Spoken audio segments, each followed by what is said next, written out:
G'day everyone, Ian Fegan here, also known as Professor Shoelace. Today's video is about chevron lacing.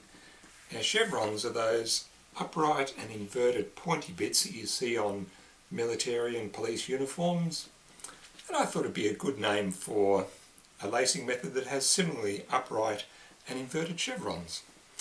Let's have a look at that on my Ian Shoelace site.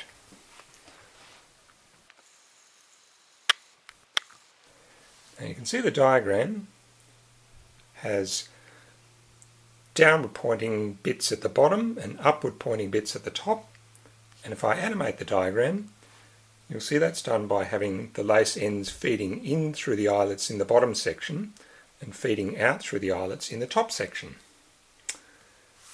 Now let's look at that on a real shoe. I've started with the ends feeding in through the bottom and straight across the bottom there, and we'll begin by crossing the ends and feeding each end in through the next higher eyelet. Same with the other side.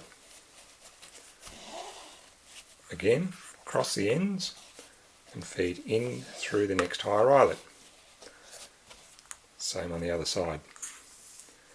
Now this is basically the same as what I've called display shoe lacing. You can also find that on my website. Now at about the middle of the shoe we do a changeover by feeding straight up on the inside, and that's where we can begin the upward pointing chevrons. We do that by crossing over the laces, feeding under the side and out through the next higher eyelet. Same on the other side.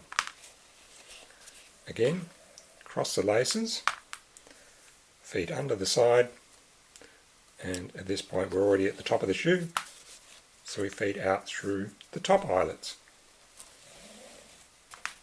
And this is basically the same as what I call crisscross lacing. At the top of the shoe, you can tie your favourite shoelace knot. I'm using my Ian knot, the world's fastest shoelace knot. And that's it. That's chevron lacing. Now, you don't have to have two downward pointing and two upward pointing chevrons. If you like, you can have more at the top and fewer at the bottom. And in fact, if you have a sensitive area on your foot, it's a nice idea to have this open area positioned over the sensitive area to give you some relief. Otherwise, chevron lacing is basically a decorative method. Anyway, that's chevron lacing. Hope you enjoyed it. And if you want more information, diagrams, instructions, animations, you name it, you can go to Ian's Shoelace site.